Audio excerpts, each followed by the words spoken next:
আসসালামু আলাইকুম প্রিয় ভাই এবং বন্ধুরা আমার। মুসলমানদের সবচেয়ে বড় হচ্ছে মসজিদ আল আকসা, যেটা ফিলিস্তিনে অবস্থিত। তো সেখানে একটা এলাকা আছে গাজা।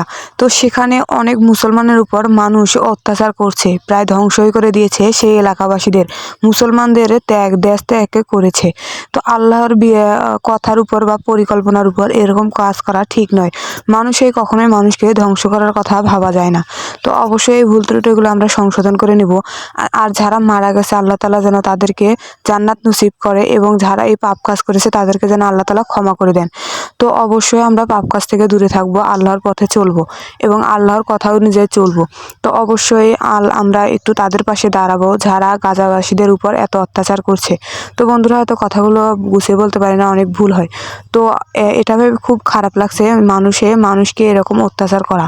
তো সবাই তাদের পাশে একটু দাঁড়ানোর চেষ্টা করবেন আর আমার সাথেই থাকবেন। কোন জায়গায় ভুল হয়েছে অবশ্যই